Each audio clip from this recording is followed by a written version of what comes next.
The ashes. Meanwhile, though, there could be a significant shift in Labor's policy on Israel, with reports the party could adopt an unqualified recognition of Palestine. The current position offers support for a Palestinian state, but only based on a peace settlement with other countries. Joining me live now is Vic Alhadeff, Chief Executive of the New South Wales Jewish Board of Deputies. Vic, thanks for your time today. Good morning, Can I Tom. start by asking you what your understanding is of where this is at? Have you had talks with Labor MPs? Does this appear to be the direction things are going? Tom, if the largest branch of the Australian Labor Party, the branch which sends the greatest number of delegates to national conference, can substantially shift a position it has held for 4 decades, that sends a very dangerous message, and all fair-minded people will be concerned. Symbolism matters, Tom. Symbolism matters greatly. And the negative message which comes from this resolution which has been put is that Labor is backing away from a historic position of support for the only rule of law democracy in the Middle East. And, by the way, in favour of what may tragically be another failed state. But it should not be an either-or situation. This resolution should be talking about support for Palestine and support for Israel, the two existing 2 states for 2 peoples in peace, side by side. Sadly, it is not doing that. From your understanding, is this likely to be successful with the conversations you've had? We are working with the many moderate members of the Labor Party, and we are hopeful that a resolution which will be put forward, which will be a fair and balanced resolution. A resolution which talks about recognizing Palestine as part of a deal, which also recognizes Israel for the 2 states to live in peace side by side. This was the landing which was arrived at National Conference in 2015, at New South Wales State Conference at 2016. To have a resolution which expressly does not talk about the right of Israel to exist in peace is a backward step and will do nothing to bring about peace in that conflict.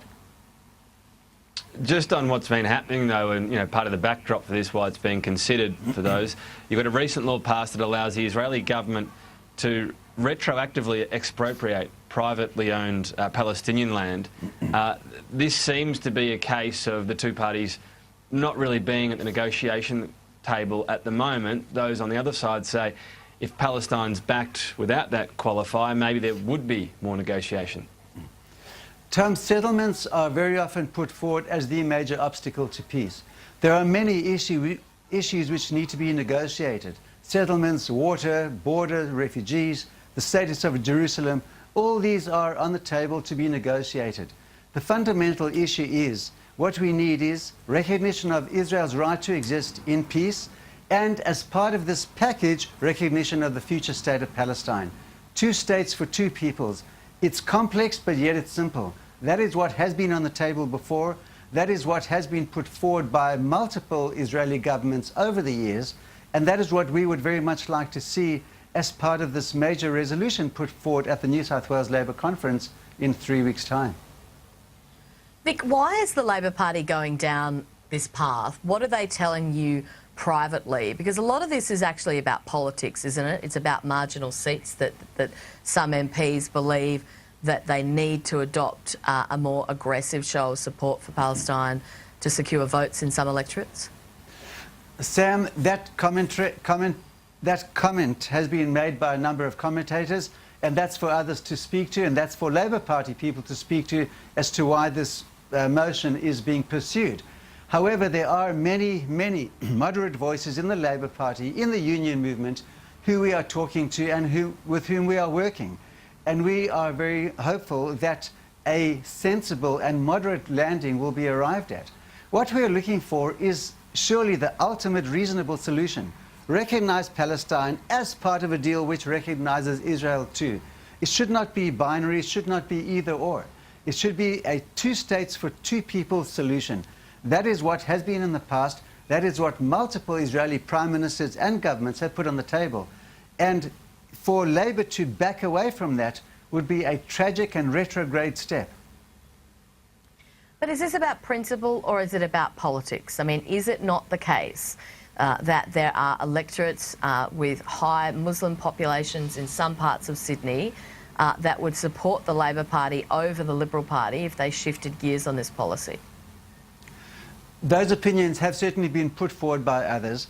This is a matter of symbolism as well, and symbolism matters.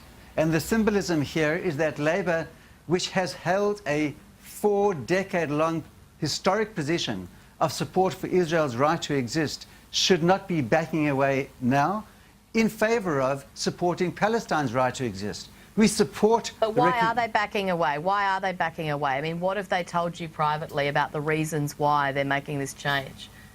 There are all sorts of differing opinions coming forth, Sam, and I obviously do not have the right to speak for Labor. One can only draw one's own conclusions.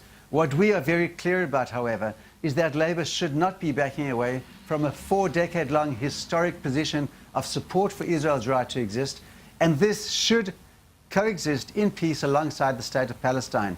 It is complex, but yet it is simple. The two should be there in one resolution together, side by side.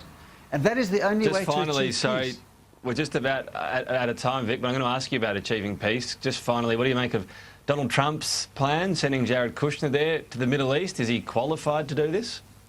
The only predictable thing about Donald Trump, Tom, is that he's so unpredictable.